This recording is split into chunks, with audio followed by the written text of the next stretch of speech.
And also, one of the biggest reasons for this was that the Cleveland Browns, their first season in the NFL, they won the championship. So their team was just as good as any NFL team.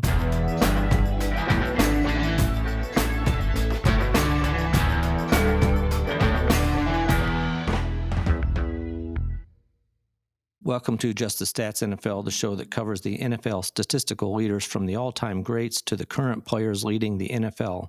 I'm Ernie Jennings, your host. So in this episode of Just the Stats NFL, we'll be covering for the first time something different. I started this podcast covering all the major all-time stat leaders, whether it was career-wise, season-wise, game-wise. And then I've been going through the teams of the AAFC first and then the NFC, which I was about to start. But what I wanted to do was start beginning to add some podcasts that have different topics, a variety of things that might be interesting as far as statistics go. So the first one's going to be a discussion of the All-American Football Conference and its merger with the NFL. And then we'll follow that up with a discussion of how the NFL determines the all-time sack leaders. So that's going to be our topics for today. So let's get this episode of Just the Stats NFL going. So just this past May, the NFL made a decision that they are going to allow the stats from the All-American Football Conference to be included with the National Football League record book stats. So that is going to change some of the stats we've seen and we've considered as the whatever the stat might have been. It's going to change some things because there were some players and coaches and then the teams themselves that played not only in the AAFC but also in the NFL. So now we'll be able to add their stats in, and so you'll see some changes in the stats. So let's talk a little bit about the All-American Football Conference. So it started forming in 1944, but because of the war, it didn't really kick off until 1946. It only had 8 teams to start with, and it was started by a businessman named Arch Ward from Chicago, who also was the founder of the baseball's All-Star Game. But he came up with the idea that he wanted to challenge the NFL's monopoly on placing franchises in certain areas. So he started this idea. So the first teams were, and this is kind of fascinating, in 1946, the original lineup of teams were the Brooklyn Dodgers, the Chicago Rockets, the Cleveland Browns, the Los Angeles Dons, the Miami Seahawks, the New York Yankees, Buffalo Bisons, and the San Francisco 49ers. So it's just fascinating, some of these names, like the Brooklyn Dodgers. I mean, these are baseball team names as well. And then also, you had the Miami Seahawks, which have no relation whatsoever to the Seattle Seahawks. It's also interesting that two teams completely about as far across the United States as you can possibly be, having picking the same name for their team. Then you had the New York Yankees as a football team and baseball team. And then you have the Buffalo Bison, which did change their name to the Buffalo Bills, but has nothing to do with the current Buffalo Bills team, which started in 1960. So some of the interesting things about this league was one of the first leagues to start the idea of having a national broadcast contract with the TV stations. TV networks, something that the NFL hadn't been as active in.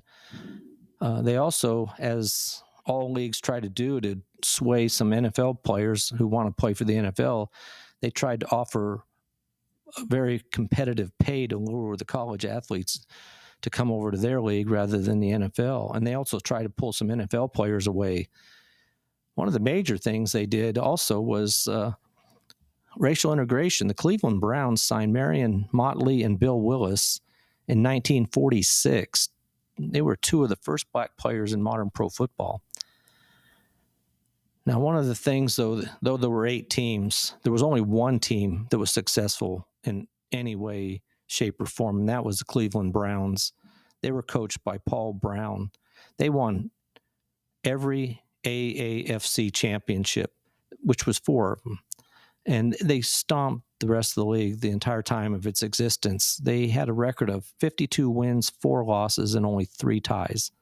4 losses, 52 wins. So it really said something about that particular team, maybe about the coach as well, which obviously Paul Brown's one of the most famous coaches in the NFL, not only not counting even the AAFC numbers that he had.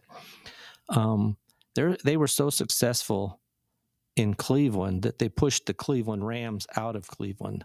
The Cleveland Rams were the NFL team that had been founded in 1936 and set themselves up in Cleveland, Ohio. They never had the kind of attendance that the Cleveland Browns had as soon as they opened up their league. And in fact, which is one of the only teams that ever do this, the Cleveland Rams of the NFL won the championship in 1945 and then moved to Los Angeles in 1946. They knew that Paul Brown's Cleveland Browns were going to just demolish them as far as attendance goes. So they wisely decided, why don't we just get out of Cleveland and let the Cleveland Browns that were owned by or coached by Paul Brown to be the team of Cleveland. And that's what happened. So the Rams ended up in Los Angeles. Now, as most of these leagues do, they really couldn't sustain, though Cleveland was very successful and had very strong attendance. Most of the other teams were struggling, couldn't keep up. And in fact, like the Miami Seahawks, they folded after one season. They just couldn't do it.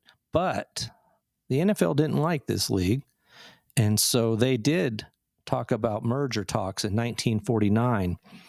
But only 3 of the teams were even viable, and that was the Browns, the 49ers, and the New York Yankees. So they were the ones that ended up being merged into the NFL in 1950. The rest of the teams ended up just folding, transferring their players or assets, but they didn't continue as a team in the NFL. So the Cleveland Browns were immediately successful in the NFL.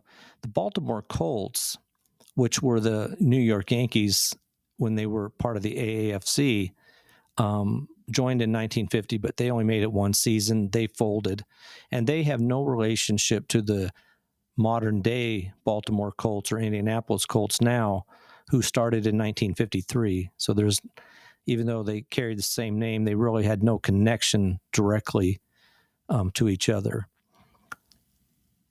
So this league, as far as what it left behind, there were dozens of stars from the AAFC that went into the NFL. And some of the major ones are Hall of Famers like Otto Graham, Marion Motley, Lou Groza, and Y.A. Tittle, all Hall of Famers. So they did have some good players. Obviously, all these players are on the Cleveland Browns. One of the things that Paul Brown brought to the NFL that hadn't really been even thought of by some of the coaches, he had playbooks, he had film study. He just reshaped the way the NFL coaches coach their teams. So it was very interesting. One of the things that I thought about this league was whether their records should really be included. And I say that because you had this one dominant team, Cleveland Browns, and should you really include records from this league when there's really only one really good team? And initially I thought you shouldn't, even though the NFL decided that you did. But, really upon further reflection, and when you look at the status of the Cleveland Browns, I think it was a good decision because some of these players from the AAFC were very legitimate stars, even when they moved over to the NFL. It wasn't like they were inferior. And also, one of the biggest reasons for this was that the Cleveland Browns, their first season in the NFL, they won the championship. So their team was just as good as any NFL team right off the bat. So I think it's a good thing to have these teams and their records included into the stats. Now that's going to make a big change in some of the stats, and you're already seeing it in the record books because this took effect basically immediately. As fast as they could get them in, they did it. So some of the things, for example, like Paul Brown's coaching record, by adding 43 more regular season wins to his total, he moved from the 22nd all-time winningest coach to the 7th all-time winningest coach. So that makes a big difference for him. And there's some other differences, some not so major, some are. So, for example, we've always heard in every season when a team goes undefeated for a while, they start talking about the 1972 Miami Dolphins. Is the team going to go 17-0 just like the Miami Dolphins did? So they were the only team that went undefeated, had a perfect season. Well, that's not quite true. In 1948, the Cleveland Browns went 14-0. And then with the championship game, they're 15-0. So now you have two teams in the record books that had a perfect season, even though one was 15 wins, the other one 17, but still it's a little change in the record books. Now, the way they're doing this is interesting. When you look at the records, the Pro Football Hall of Fame does this, and Pro Football Reference does this in the same manner when they're showing you. If you want to go look at who won the championship, say in 1946, well, when you look at it now, they've got the Chicago Bears won the NFL championship with an 8-2-1 record, and then they have the Cleveland Browns won the AAFC championship with a 12-2 record. So they're putting them both in there, and they do that for each year from 1946 to 1949. For example, in 1948, the Philadelphia Eagles had a record of 9-2-1 to win the NFL championship, while the Cleveland Browns of the AAFC went 14-0 to win the championship. It's also interesting that the NFL was playing 12 games in the regular season, and the AAFC was playing 14. That's a little different. And you see the same thing when you had the AFL, which came around in 1960 and then ended up merging after the 1965 season. But you see the same thing. So in the record book, so like, for example, in the NFL, the Philadelphia Eagles won the NFL championship with a 10-2 record, while the Houston Oilers won the American Football League championship with a 10-4 record.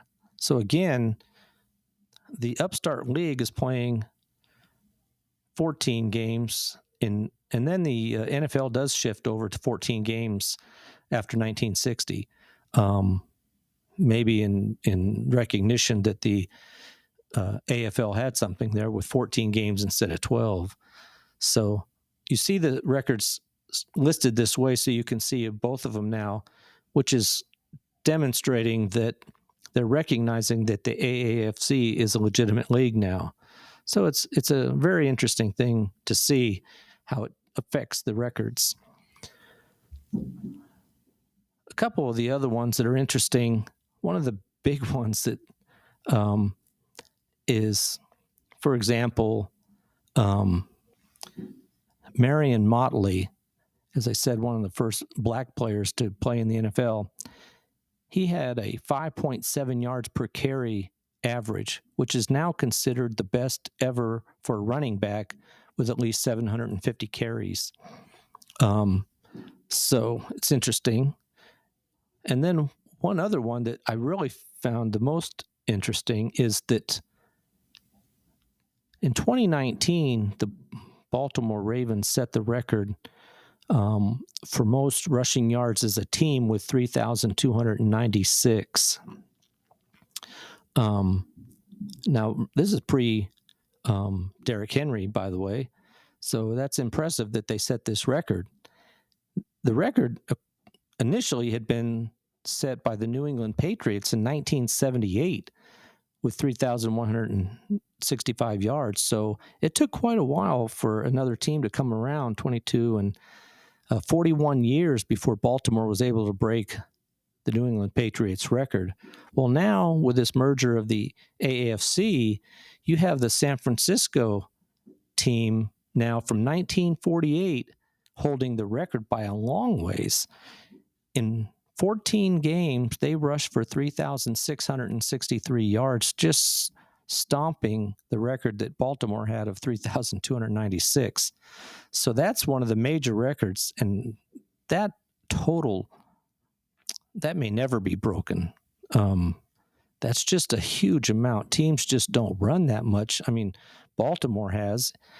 And what's interesting, like I said, Baltimore had set the record pre-Derrick Henry, and the third all-time record on the list of all-time team-wise rushing records is the 2024 Baltimore Ravens, but they had 3,189, so almost 500 yards short of the San Francisco team, who only played 14 games versus 17, and they still have that number.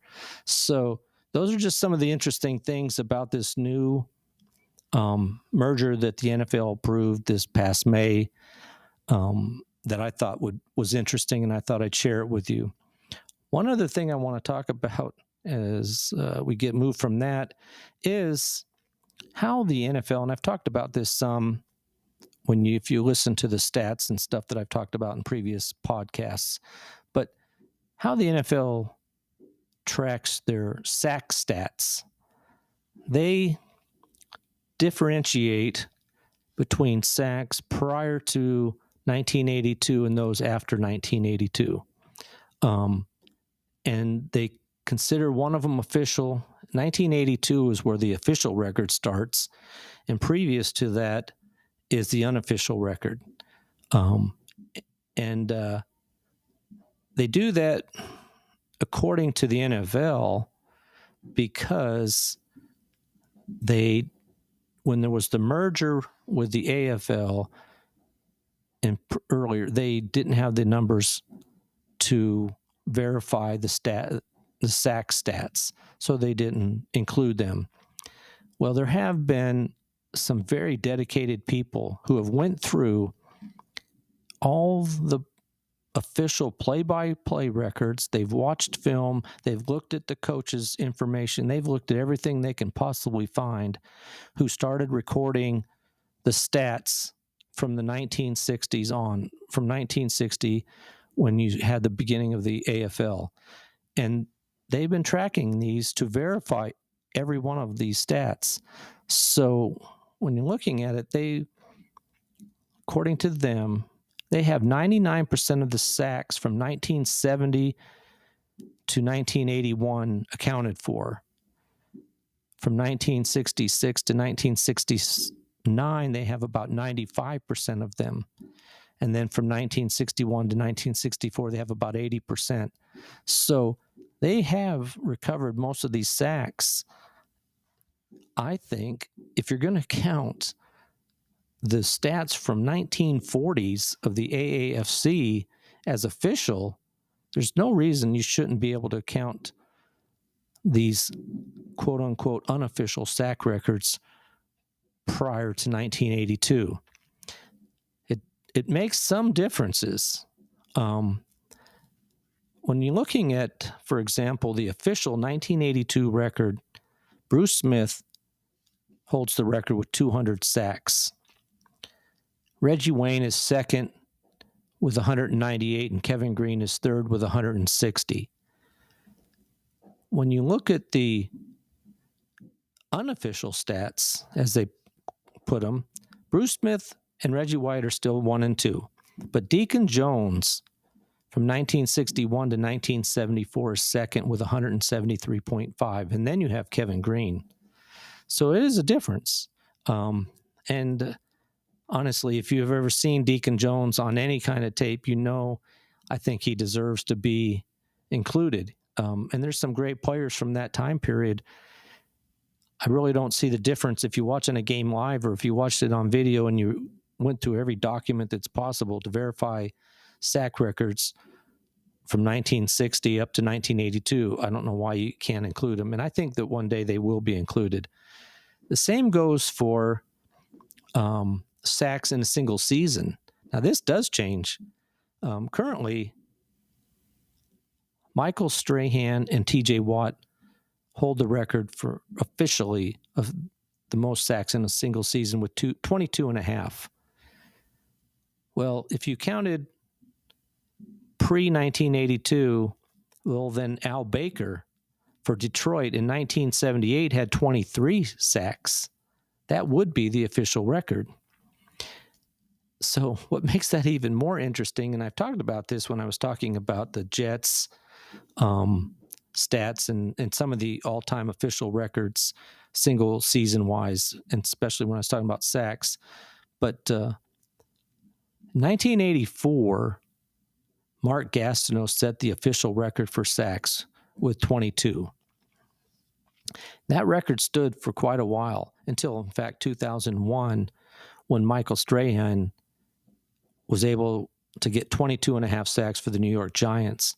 Now, this became a little bit of an issue because it appeared that the last game of the season, almost the end of the game, the last game against the Green Bay Packers, Brett Favre basically gave Michael Strahan a sack. He went back for a pass. Michael Strahan wasn't even blocked, came right in. Brett Favre fell down. Michael Strahan had a sack, gave him one sack, put him from 21 and a half to 22 and a half. He set the record. This was, it counted, but it was very questionable. In fact, so questionable that Mark Gastineau at one point ran into Brett Favre in some kind of a, signing of objects or whatever Brett Favre was doing. He had some display set up. Mark Gastineau confronted him and just railed on him for cheating him out of his record of 22 sacks in a single season. And he just felt cheated by it. So that was very interesting. Now, it became a moot point because in 2021 for Pittsburgh, TJ Watt had 22 and a half as well, which his were all legit. And so you have two people who have now passed Mark Gastineau. And you've had a couple people also who have tied Mark Gastineau. It would have all been a moot point to Mark Gastineau would have never set the record. If we were counting Al Baker in 1978, who had 23, Mark Gastineau would have had nothing to say. And in fact, TJ Watt or Michael Strahan would have nothing to say. We'd still have the record of 23. So someday it's very possible that Al Baker with 23 sacks in 1978 will be the official record. And they have looked at this. People have talked about how do you incorporate these and should you incorporate them? And I do think you should. I just think, why not? You're incorporating all these other records from the AFL, from the AAFC. Why not? If somebody's verified them meticulously, why not include them? So we'll see what happens with that, but I think it's a fascinating thing to look at. I hope you do too. So that is this special episode of Just the Stats. I hope you liked it. Stick around as I start looking again at the teams from the NFC so you can hear about your greatest players of your favorite team. If your favorite team is from the AFC, I've already went through every team in the AFC, so check out my previous podcasts covering that. So I look forward to hearing anybody's comments. You can catch me on Facebook, X, Instagram at Just the Stats NFL. Please like this podcast, subscribe to it. I appreciate that in whatever format you listen to it. And that is a wrap for this episode of Just the Stats NFL. So until next time, I'm out. Thanks.